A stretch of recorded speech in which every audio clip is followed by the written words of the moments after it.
அந்த சின்ன பையில ஒரு குழந்தை இருந்தது. அது பார்க்கவே ரொம்ப வலியா இருந்தது. ஒரு சின்ன பைய வந்து அந்த வெள்ளை கலர் துணியில சுத்தி அங்கங்க கறி படிஞ்சு அந்த குழந்தையுடைய உடல் நினைக்கிறேன். அது சின்னதா எடுத்துட்டு போறாங்க உள்ள போஸ்ட்மார்ட்டத்துக்காக. கிராஸ் பண்ணி போறவங்க எல்லாருமே மெஜாரிட்டி பாத்தீங்கன்னா மாஸ்க் போட்டிருப்பாங்க, இல்லைன்னா கையை வச்சு இப்படி மூக்க மறைச்சிட்டு போயிருப்பாங்க. ஏன்னா இந்த சர்க்கிள் ஃபுல்லாவே பாத்தீங்கன்னா பிண வாடை வந்து ஹெவியா இருக்கு. போஸ்ட்மார்ட்டம் ரூம் எதிர்க்கே பாத்தீங்கன்னா டிஎன்ஏ வந்து விசாரிக்கக்கூடிய இடம். அது பக்கத்துலேயே பார்த்தீங்கன்னா பேசஞ்சர்ஸ் உடைய ரிலேட்டிவ்ஸ் வந்து காக்க வைக்கிறதுக்கான பகுதி.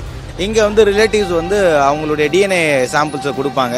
இவங்களுடைய உறவினரை ஐடென்டிஃபை பண்ண பிறகு அவங்களுடைய உடல் வந்து வழங்கப்படும். என் உறவினருடைய உடல் கிடச்சிருச்சா பார்த்து சொல்லுங்களேன் அப்படின்னு அவங்க மனசை உடஞ்சு போய் பதறி போய் கேட்கக்கூடிய தருவாய் வந்து ரொம்பவே வேதனைக்குரியது.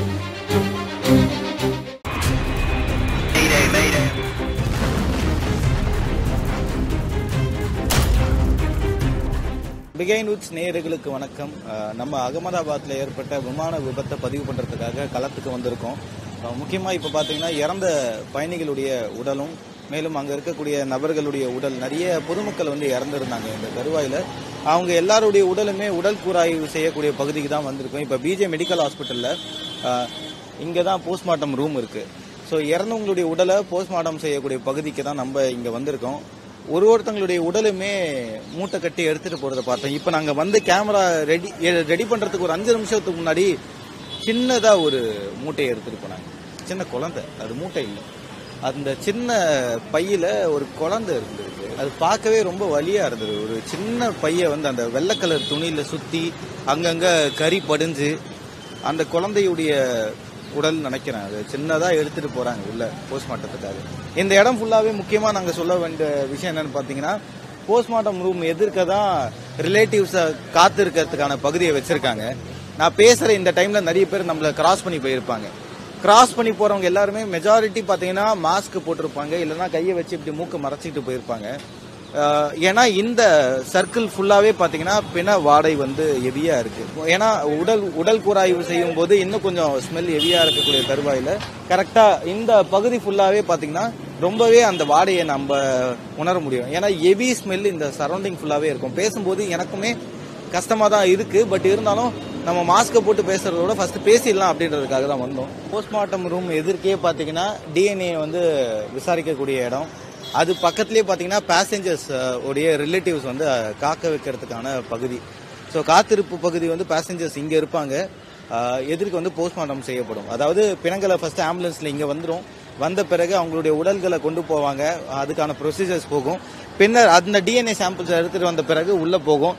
இங்க வந்து ரிலேட்டிவ்ஸ் வந்து அவங்களுடைய டிஎன்ஏ சாம்பிள்ஸை கொடுப்பாங்க. இவங்களுடைய உறவினரை ஐடென்டிஃபை பண்ண பிறகு அவங்களுடைய உடல் வந்து வழங்கப்படும். கிட்டத்தட்ட ஒரு 3 நாள் ஆகும் அப்படின்ற விஷயத்த ஒரு டாக்டர் வந்து தெரிவிச்சிருந்தாரு. ஏன்னா கருகிய நிலையில இருந்திருக்கு. அதுவும் எல்லாருடைய பாடி பார்ட்ஸுமே செப்பரேட்டடா இருந்ததால அது ரொம்பவே கஷ்டமா இருக்கு எங்களுக்கு. நாங்க டிஎன்ஏ கலெக்ட் பண்றதுக்கு ஆனா எடுக்க முடியும் அப்படின்றது தான் டாக்டர் வந்து தெரிவிச்சாரு. இப்போ நாங்க பேசிட்டு இருக்க ஒரு 5 நிமிஷத்துக்கு முன்னாடி தான் பேசஞ்சருடைய ரிலேட்டிவ் வந்து பாத்தீங்கன்னா உள்ள போயிட்டு ரொம்ப மனசு உடஞ்சு போய் வெளியில வந்தாரு. கையில அந்த டாக்குமெண்ட்ஸ் எல்லாம் எடுத்துட்டு வந்து அவங்க ரொம்ப மனவேதனையோட இங்க இருந்து பிறப்பிட்டாங்க. அதையும் நாங்க பார்த்தோம்.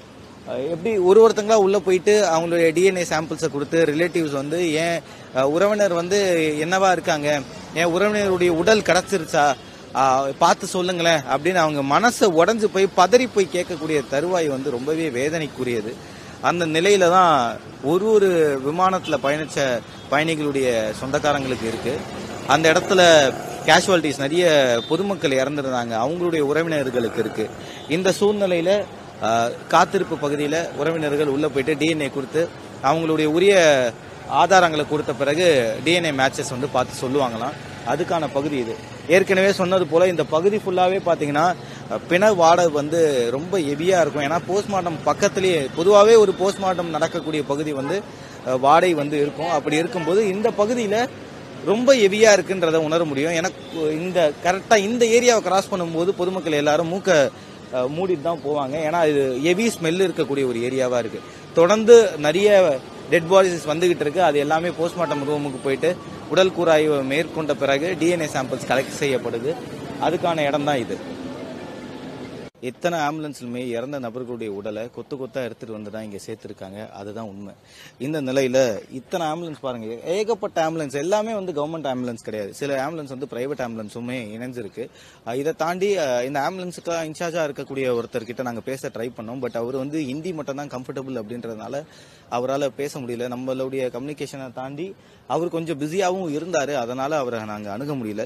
முக்கியமா இருக்கக்கூடிய விஷயங்கள், இந்த ஆம்புலன்ஸ் நாங்க பார்க்கும்போது எங்களுக்கு மிகுந்த வேதனையா இருந்த ஒரு கருத்து தான், எத்தனை பேரை உயிரை காப்பாத்திருக்கோம். ஒரு ஆம்புலன்ஸுமே அவசர உதவிக்கு எத்தனை பேருடைய உயிரை காப்பாத்திருக்கோம். ஆனா இந்த ஆம்புலன்ஸ் தான் இறந்த நபர்களுடைய உடலை சுமந்து கொண்டு வந்திருக்குன்றது தான் வலி மிகுந்த ஒண்ணு.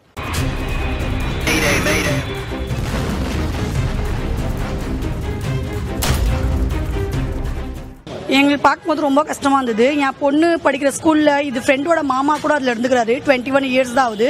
அவங்க அங்க படிக்கிறதுக்காக அவங்க அங்க போய்க்கிறாங்க. அவங்களும் இந்த விபத்துல டெத் ஆயிட்டாங்க.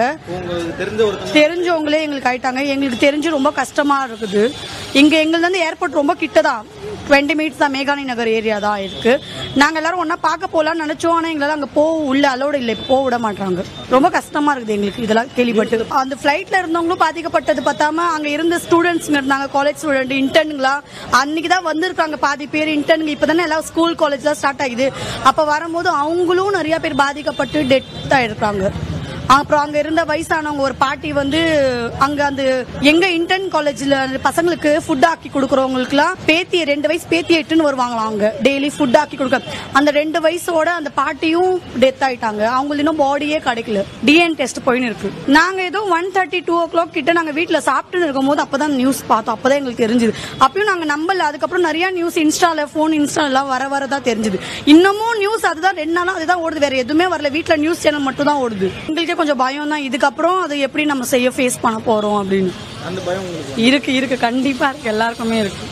ஃபீல் தான், கஷ்டம் தான். ஃபீல் அது மறக்கவே முடியல. ராத்திரி தூங்கினாலும் சரி அந்த ரீல்ஸ் அடிக்கடி பார்த்து மைண்ட்ல அது மட்டும் தான் ஓடுது. உள்ள யாரும் அனுமதிக்கிறது இல்ல, வெளியாட்கள் யாரும் அனுமதிக்க மாட்டாங்க. அந்த நியூஸை கேள்விப்பட்டு எப்படி இருந்தது? அந்த நியூஸ்க்கு ரொம்ப ஷாக் ஆயிடுது. அந்த நியூஸ் கேட்கும்போது ரொம்ப பரிதாபமா இருந்தது. அதுல வந்து எல்லாரும் இறந்திருக்காங்க. அதுல இவங்களும் அந்த ஹாஸ்டல் இறந்தது ரொம்ப இது. அவங்களாவது வேற வழி இல்லை. அவங்களுக்கு யாருக்கு அந்த பிளேன்ல போறவங்களுக்கு வெடிச்சுட்டு அவங்களுக்கு வேற வழி கிடையாது. ஆனா இது மேல விழுந்தது. இவங்கெல்லாம் எந்த பாவம் பண்ணாங்க? எல்லாருமே செத்தது எல்லாமே பாவம் பண்ணாதவங்க தான். ஆனா இவங்க வந்து அடிஷனல் தானே. சத்தம் கேட்ட உடனே அவர் ஃபர்ஸ்ட் ஃப்ளோருக்கு வந்துட்டாரு. ஆனால் அவர் தப்பிச்சுக்கினாரு. 40 பேர்ல ஒரு ஆள் ஃபர்ஸ்ட் ஃப்ளோருக்கு வந்துட்டாரு அவர். ஆனால் அவர் தப்பிச்சுக்கினார். மற்ற எல்லாத்தையும் ஆடிக்கிட்டாங்க. அதுல இன்னும் ஒவ்வொரு ஆளா இறந்துட்டு இருக்காங்க. என்ன அது கிளியர் ரிசல்ட் நமக்கு தெரியல. இந்த 40 பேர்லயுமே எத்தனை பேர் இறந்தாங்க எத்தனை பேர் பிறந்தாங்கிறது ஒன்றும் ரிசல்ட் தெரியல. இன்னும் போயிட்டு தான் இருக்குது கணக்கு. டெய்லி காலைல நீங்க 6 மணிக்கு மேல போனா அவன் 6ல இருந்து 7 மணிக்குள்ள 3-4 பிளேட் போயிட்டு இருக்கும். பார்த்துட்டு தான் இருக்கிறோம் நாங்க. பக்கத்துல ஏரோட்ரம் பக்கத்துல தான் இருக்குது. இங்க 10 கிலோமீட்டர் தானே. இங்க ஏறினா நேரம் நம்ம மூட்டு பக்கம் தான் வரும். பாம்பே போறதா இருந்தாலும் நம்ம இங்க தான் வரும். எல்லாமே இப்படி தான் வரும். எங்கள் இஸ்க்கு கிடையாது. அவங்க பக்கத்துல மேகானி நகர்னு ஒரு ஊர் இருக்கு. அவங்களுக்கு தான் ரொம்ப இஸ்கு. இன்னைக்கு இல்ல, என்னைக்கு தான் இஸ்கு தான். ஏன்னா பிளேன் நம்ப முடியல. இவனும் நம்பி உட்காந்து ஒரு சிஎம் உட்காந்து போறான்னா எப்படி இதா இருக்கும். அவனே ஏமாந்துட்டான். அதனால பிளேன் வச்சு யாரும் எதுவும் கண்டுபிடிக்கும். ரோட்ல போறவனுக்கு அவன் என்ன தப்பு பண்ணா அவன் மேல ஏதாவது இடிச்சு இறந்துடுறாங்க. அந்த மாதிரி தான் இது ஒரு ஆக்சிடென்ட் தானே. இது இப்ப யாரும் பிளேன் பண்ணி பண்ணல. யாருமே ஒரு முன்ன தயார் பண்ணி பண்ணல. இது அன்எக்ஸ்பெக்டடா நடந்துருக்கு.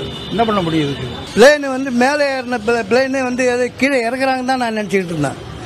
சரி இறக்குறாங்கன்னு தான் நினைச்சிட்டு இருக்கும்போது திடீர்னு பத்தி எரியுது. அப்படியே இது ஆக்சிடென்ட் மாதிரி ஆயிடுது அப்படின்னு சொல்லிட்டு இருந்தேன். அப்புறம் தான் உடனே இதை கட் பண்ணிட்டு டிவி சால் பண்ணேன். டிவி சால் பண்ணி பார்த்தா அதில் எல்லாம் பூரா சொல்லிக்கிட்டு இருந்தாங்க. அதை பார்த்து எனக்கு வந்து இப்போ வர பார்க்கும்போது ஒரு டாக்டர் குடும்பம் பாவம் 3 குழந்தைங்க, அந்த டாக்டர் அம்மா, அவங்க ஹஸ்பண்டு, இதெல்லாம் பார்க்கும்போது மனசு ரொம்ப கஷ்டமா இருக்குது. புரியுதுங்களா? அந்த மாதிரி ஒரு அம்மா ஒரு இளவயசு பொண்ணு அது 10 நிமிஷம் லேட்டா வந்ததுனால அது உயிர் தப்பிச்சுது.